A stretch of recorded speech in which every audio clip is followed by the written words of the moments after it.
Hey, it's Skull. Welcome back to another Marvel Rivals video. And inside today's Marvel Rivals video, we have a lot of news, including some pretty cool concepts, some pretty cool things that are currently going on inside of Marvel Rivals right now, and some unused features that Marvel Rivals just never used. Now, recently in Marvel Rivals, there was this unused endorsement system. It's an unused feature called credit that would have allowed players to endorse teammates after a match, similar to how Overwatch 2 does it. As your credit level would increase, you'd get a new badge and your name would change colors.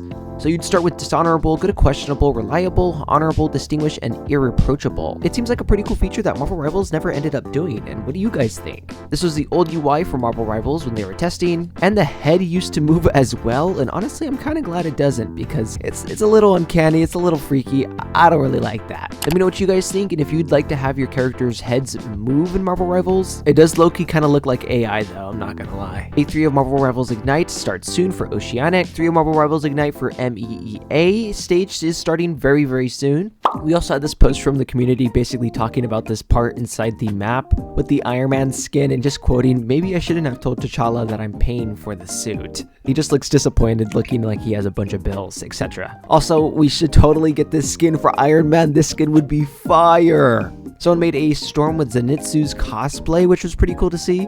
And we have a more proficiency concept. You guys can see that there's mood plus banners, emojis, and there's even a skin that you would get, the Starstruck reward. I think it'd be fire, and I'd love to see this happen. Also, I think there's different, like proficiencies as well. There's like Warden, Paladin, Titan, and Starstruck. And what do you guys think? Should Marvel Rivals update the proficiency inside the game? Also, apparently this Marvel Rival Heroes became unstoppable after this controversial change. Essentially, Marvel Rivals Season 2.5 has skyrocketed Jeff's win rate. He holds a 46.39% win rate, and while this is not impressive, it surpasses the win rates of Invisible Woman and Luna Snow, both of whom are considered amazing healers. Jeff has also experienced the largest win rate increase in comparison to Season 2, as it's increased by 4.35%. The other comparable change is Penny Parker, whose win rate has jumped up by 4.09%. What are your guys' thoughts, and are you happy that Jeff has had this buff?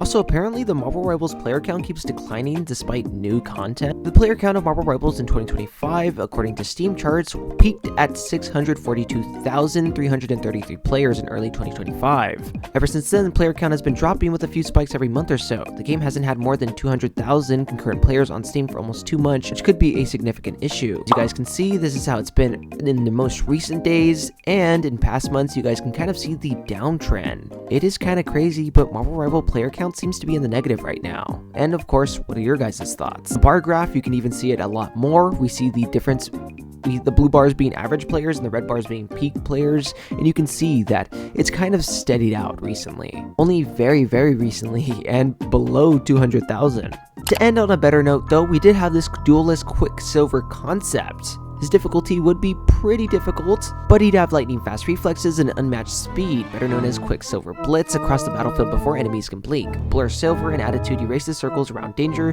delivering strikes in the blink of an eye. When Quicksilver is on the move, there's no outrunning justice. It'd be super cool to have a Quicksilver hero inside the game, not gonna lie, but honestly, I don't know how they would do speedsters in Marvel Rivals. It'd be an interesting concept, and I really do hope they actually get it right. I feel like that'd kind of be overpowered if you're really good with a speedster. I could just see that being crazy. That's been all for today's Marvel Rivals videos. I'll be posting daily Marvel Rivals news, so whenever there's more things dropping, expect a video on that. See you guys inside the next one, and of course, peace out.